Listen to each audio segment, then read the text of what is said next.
क्या हनुमान जी ने वाकई उड़ के समुद्र पार किया था? क्या लक्ष्मण जी ने कोई लक्ष्मण रेखा बनाई थी? क्या अहिल्या वाकई कोई पत्थर थी? क्या सीता जी का स्वयंवर हुआ था? क्या शबरी ने वाकई अपने छूटे हुए श्री राम को खिलाए थे? आखिर ऐसा क्या कह दिया था सीता जी ने कि लक्ष्मण जी को उन्हें अकेले छोड़कर वन जाना पड़ा? रामायण की कहानी तो हम सब जानते हैं, मगर ऐसे कई सवाल हैं जिन पर कई बार चर्चा होती है और इनका सही जवाब हम नहीं जानते। सबसे बड़ा सवाल तो यह पूछा जाता है कि क्या रामायण एक सच्ची घटना पर आधारित है या महज एक कहानी। इस सवाल का कुछ जवाब तो हमें पुरातत्व खोजे यानी कि आर्कियोलॉजिकल फाइंडिंग्स दे देती है, मगर सोचने वाली बात यह है कि हमारे भारतीय वैदिक साहित्य में रामायण और महाभारत को इतिहास की श्रेणी में रखा गया है। संस्कृत शब्द इतिहास तीन शब्दों इति हास से मिलकर बना है, जिसका अर्थ है कि निश्चित रूप से ऐसा ही हुआ था, यह जो घटनाएं वास्तव में घटित हुई। और अगर रामायण और महाभारत को इतिहास की श्रेणी में रखा गया है तो मतलब ये वास्तव में हुए थे। इसका मतलब ये नहीं है कि सब कुछ ठीक वैसा ही हुआ जैसा वर्णित है। कथाओं को बार बार सुनाने और मौखिक रूप से एक पीढ़ी से दूसरी पीढ़ी तक पहुंचाने में प्रतिक्रिया में कुछ बदलाव हो जाना कोई बड़ी बात नहीं है। हालांकि इतिहास शब्द का उपयोग ये सुझाव देता है कि इसमें सत्य का एक मूल तत्व तो जरूर है। अब सवाल यह है कि आखिर कौन सी रामायण है जिसे इतिहास माना जाए, क्योंकि भारत के उत्तर से लेकर और इंडोनेशिया तक अलग अलग रामायण है, जिस पर ए के रामानुजन ने एक निबंध भी लिखा है। इस पहेली को सुलझाते समय मैं ये कहूंगा कि संस्कृत में केवल 4 रामायण लिखी गई जो सबसे पुरानी थी। उनमें से भी वाल्मीकि रामायण को सभी विद्वानों द्वारा सबसे प्रामाणिक स्रोत माना गया है। इसलिए जब भी हमें रामायण से जुड़े किसी तथ्य पर बात करनी है तो वाल्मीकि रामायण में क्या लिखा गया है ये जानना अति आवश्यक है। इसी विषय पर सोचते हुए मैंने खुद वाल्मीकि रामायण पढ़नी शुरू की और अब सोचा कि इसे पूरी तरह आपके साथ एक प्लेलिस्ट के माध्यम से साझा करूं।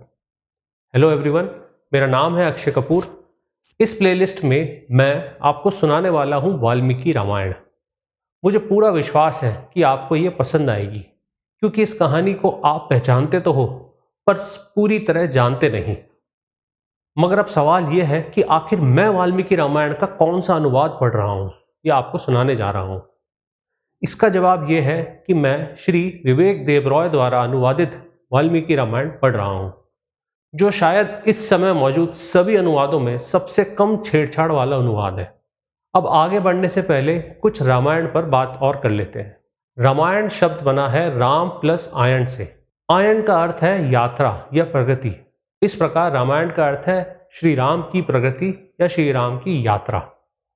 और शायद यही है सबसे बड़ा अंतर महाभारत और रामायण में, कि महाभारत एक उपन्यास की तरह है।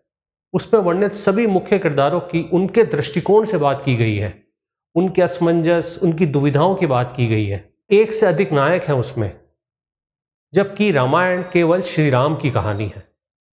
वाल्मीकि रामायण में लगभग 24,000 श्लोक हैं। महाभारत में माना जाता है कि 1,00,000 श्लोक हैं।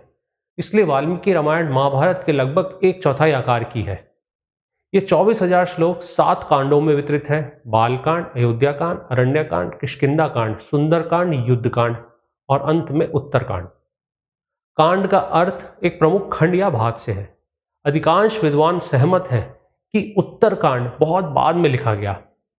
वजह केवल ये नहीं है कि उत्तरकांड में क्या लिखा गया है, बल्कि जो कविता की गुणवत्ता है उत्तरकांड में, वो बाकी रामायण से काफी निम्न स्तर की है, जो कि ये बताती है कि वाल्मीकि द्वारा उस समय तो नहीं लिखी गई थी। न सिर्फ उत्तरकांड बल्कि बालकांड के भी कुछ सर्गों में इसी निम्न गुणवत्ता की कविता दिखाई देती है, जिससे पता लगता है कि इन्हें भी बाद में जोड़ा गया था। अब सवाल यह है कि आखिर एक और रामायण क्यों?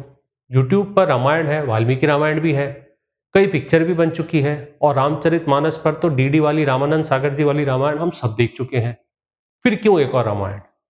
तो इसका जवाब सरल है कि यूट्यूब पर उपलब्ध वाल्मीकि रामायण बहुत ही विस्तृत और वृहत है।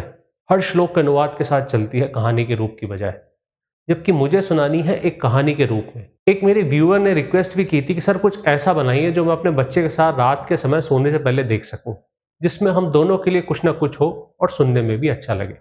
इसी सोच के साथ मैं इस प्लेलिस्ट की शुरुआत करता हूं। और इस पहले एपिसोड में श्री वाल्मीकि जी की कहानी सुनाता हूं। हालांकि वाल्मीकि जी की जो कहानी मैं सुनाने जा रहा हूं, ये एक दंत कथा के रूप में ज्यादा है, क्योंकि किसी प्रॉपर साहित्य में नहीं मिलती। इस कहानी के अनुसार वाल्मीकि जी एक शिकारी थे, रत्नाकर नाम से, जिनके जीवन में एक ऐसा हादसा हुआ कि उसके बाद वे ऋषि वाल्मीकि में बदल गए। मैंने ये कहानी एक कविता के रूप में लिखी है, जिसे आपको सुनाता हूं। एक भयो रत्नागर, चतुर चालाक शिकारी, करत बहुत अपराध, लूटन चलियो संतों को भारी। करत घोर पाप, संत देख उसे पकड़ पूछे, काहे करत हो ई काम। परिवार की खातिर करत रहा, बोलियो वो शिकारी जवान। संत कहे तो पूछो अपनों से, का हिस्सा बनेंगे तुम्हार, ई पाप अपराध बांटेंगे तुम्हारे साथ। परिवार गण बोले, न वाल्मीकि, तुम्हारो काम कमारा, हमारो पेट भरना। पाप तुम्हारा पुण्य तुम्हारा। आंख खुली वाल्मीकि की, जान गयो रिश्तों का स्वार्थ।